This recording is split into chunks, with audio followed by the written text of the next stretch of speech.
Hello, everyone. Welcome back to Daily English Learn. I'm Eva. And I'm Mark. Thanks for spending your time with us today. So, Mark, I want to ask you something. Have you ever been awake at 3 in the morning and your brain is just running? Like you're thinking about a conversation you had 5 years ago, or you're worried about something that hasn't even happened yet? Oh, absolutely. Last week I couldn't sleep because I kept thinking about an email I sent to my boss. I read it maybe 50 times before I sent it, but then at night I'm thinking, did I sound rude? Should I have used different words? Exactly. And this happens in English learning too, right? You say something in English, maybe at work or with a friend, and later you think, oh no, did I use the wrong word? Did they understand me? Do they think my English is bad? Yes, and it's exhausting. Your mind just keeps going in circles. That's what we're talking about today. In English, we call this overthinking. And here's why this topic is so important for English learners. When you overthink in your native language, it's already difficult. But when you overthink in English or about your English, it becomes twice as hard. It affects your confidence, it makes you afraid to speak, and it stops you from improving. So today we're going to teach you two things. First, the English vocabulary and phrases you need to talk about overthinking, worry, and stress. Second, we'll share some practical ideas that can help you stop overthinking, especially when it comes to using English in real life. And everything we teach today, you can use immediately. These are phrases native speakers use every single day. So whether you're talking to a friend, writing an email, or just understanding an English podcast or movie, this lesson will help you. Let's start with a simple question. What exactly is overthinking? Good question. Overthinking means you think about something too much. You analyze it again and again and again. You imagine every possible problem, every possible mistake. And the more you think, the more worried you become. Let me give you an example in daily life. Imagine you send a message to your friend. You write, "Hey, can we meet tomorrow?" And your friend doesn't reply. 1 hour passes, 2 hours pass. Now your mind starts working. You think, maybe she's angry with me. Maybe I said something wrong last time. Maybe she doesn't want to be my friend anymore. But the reality, maybe she's just busy. Maybe she's in a meeting. Maybe her phone battery died. Simple explanations. But our brain doesn't think about simple explanations when we're overthinking. Exactly. So let's learn the English for this. We can say, I'm overthinking this. That's the most common phrase. For example, I sent her a message 2 hours ago and she hasn't replied. I think I'm overthinking this. Another phrase we use is, I'm reading too much into it. This means you're looking for hidden meanings that probably aren't there. For example, your boss says, good morning, but doesn't smile. You might think, is he angry with me? Did I do something wrong? But maybe he just didn't sleep well. So your friend can tell you, don't read too much into it. He's probably just tired. Right. And here's another expression. My mind won't shut off. This is perfect for describing that feeling when you're lying in bed and your thoughts just keep coming. I'm so tired, but my mind won't shut off. I keep thinking about tomorrow's presentation. Yes, and we also say, my brain won't stop. Same meaning. I've been in bed for 2 hours, but my brain won't stop.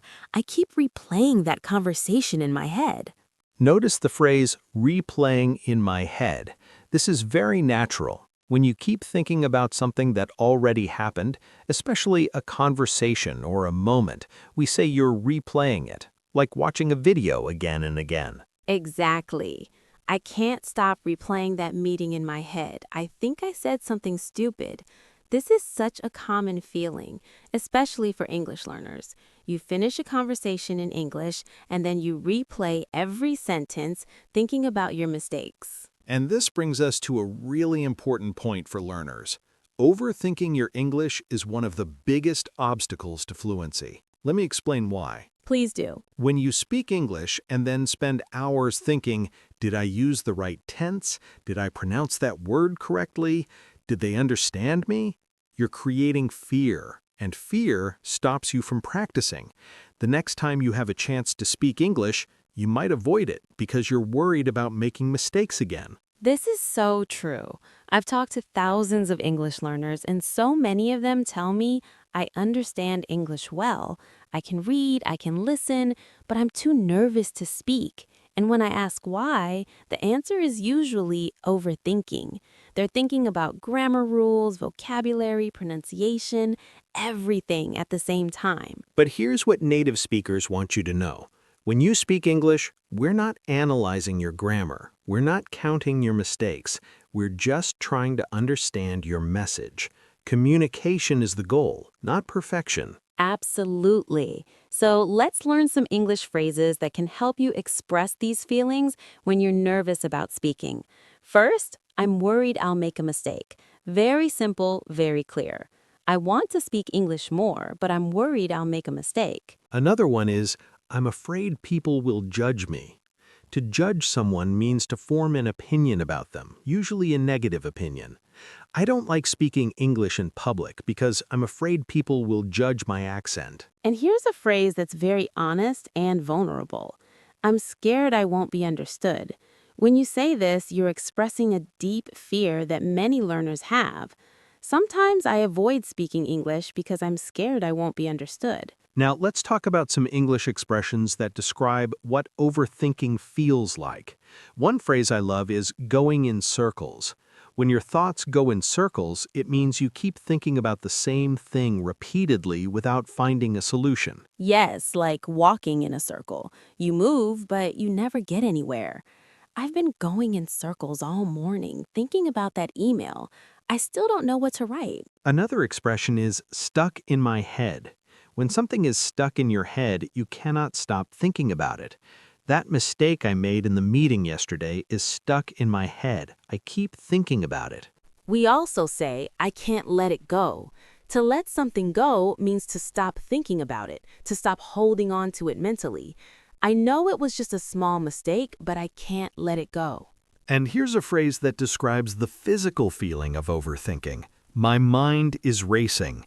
When your mind races, it means your thoughts are moving very quickly, one after another, and you cannot control them. I'm so anxious about the exam tomorrow. My mind is racing. Similar to this is, my thoughts are spiraling. When something spirals, it goes down and down, usually getting worse. I started worrying about one thing, and then my thoughts spiraled. Now I'm worried about everything. These phrases are so useful because they help you express feelings that everyone experiences. And when you can express your feelings in English, it makes you feel more confident and connected to other English speakers. Exactly. Now let's talk about the opposite. What are some phrases we can use when we want to stop overthinking, when we want to calm down? Great question. One of the most common phrases is, I need to take a step back. This means you need to stop, distance yourself from the situation mentally, and look at it more calmly. I've been overthinking this decision for days. I need to take a step back and relax. Another phrase is, I need to clear my head. This means you need to stop all the thoughts and create mental space. Usually you do this by taking a walk, listening to music, or doing something completely different. I'm going for a walk. I need to clear my head. We also say, I need to take a break from thinking about this. Very direct, very honest. I've thought about this problem for 3 hours. I need to take a break from thinking about it. And here's one that's very common in American English especially. I need to chill out. Chill out is informal. It means relax, calm down, stop worrying. You're overthinking this. Just chill out. Everything will be fine. Similar to that is, I need to take it easy. This means you need to relax and not push yourself so hard mentally. I've been so stressed this week. This weekend, I'm just gonna take it easy. Now, let's talk about what friends say to each other when one person is overthinking. These phrases are really important because you'll hear them in English conversations all the time. The most common one is probably, don't worry about it.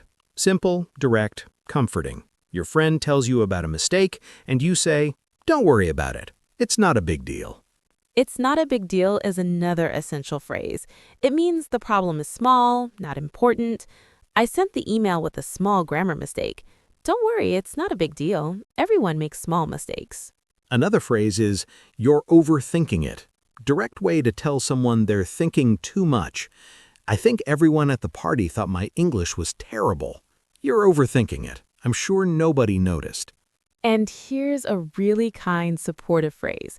You're being too hard on yourself. This means you're criticizing yourself too much, judging yourself too harshly. I can't believe I made that pronunciation mistake.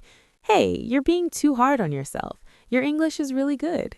We also say, cut yourself some slack. This is an idiom. It means be kinder to yourself. Don't judge yourself so harshly.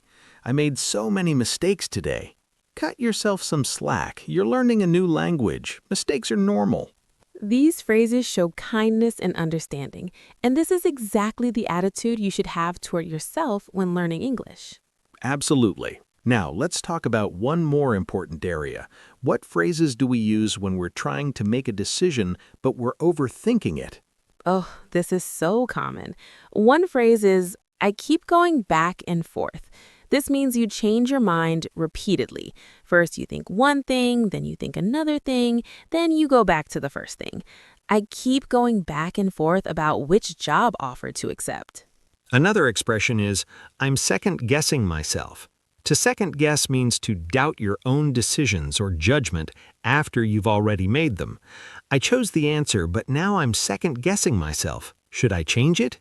And we say, I can't make up my mind. This means you cannot decide. I've been staring at this menu for 10 minutes. I can't make up my mind about what to order. Here's one more. I'm torn between two options. Torn means pulled in different directions. You want both things, or both choices seem good, and you cannot decide. I'm torn between studying in London or New York. Both programs look amazing. These phrases are so practical for everyday English. And notice how we're teaching you full sentences, not just vocabulary words, because that's how you'll actually use this English in real conversations. Exactly. Now, Eva, let's bring this back to English learning specifically. What advice would you give to someone who overthinks when they speak English? First, I want you to remember this sentence. Say it with me. Making mistakes is part of learning. Again, making mistakes is part of learning. This is not just a nice idea. This is a fact. Every single fluent English speaker you know made thousands of mistakes while learning. Every teacher, every actor, every singer who speaks English fluently, every YouTuber, all of us made mistakes. I still make mistakes sometimes, and English is my native language. Exactly. So when you make a mistake in English, instead of replaying it in your head for hours, try to think, okay, I learned something. Next time I'll do better. That's it. Learn and move forward. Here's another piece of advice. When you finish speaking English and you start overthinking, ask yourself this question. Did the other person understand my message? If the answer is yes, then you succeeded. That's the goal of communication. Yes, communication is not about perfect grammar or perfect pronunciation. It's about sharing ideas, sharing feelings, connecting with other people. If you shared your message and they understood, you did great. And here's something else to remember. Most native speakers are not judging your English. They're actually impressed that you're speaking a second or third language. I only speak English fluently. When I meet someone speaking English as their second language, I think, wow, this person is so smart. They speak 2 languages. That's so true. Native speakers are usually very supportive and patient.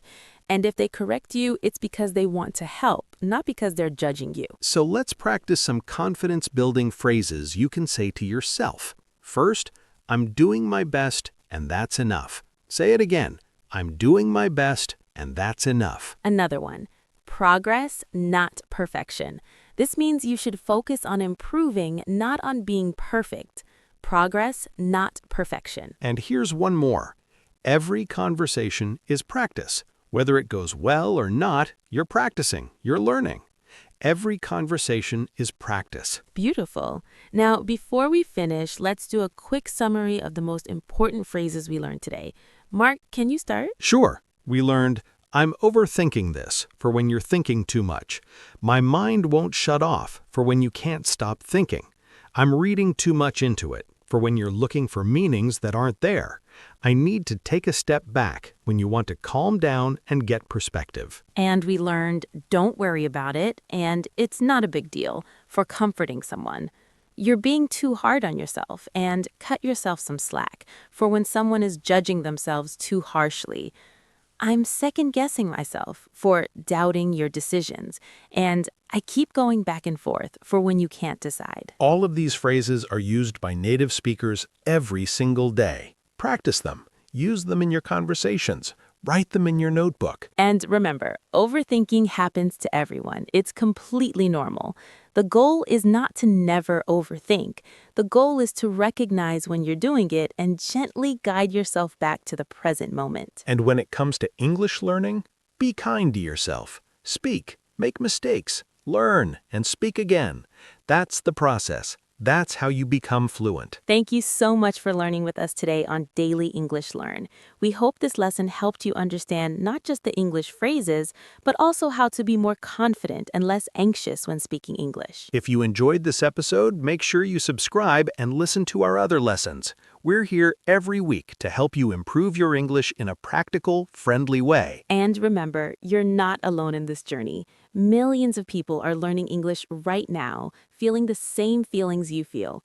Keep going. You're doing amazing. Take care of yourself, be patient with yourself, and keep practicing. We'll see you in the next episode. Until then, happy learning, everyone. Bye for now. Bye.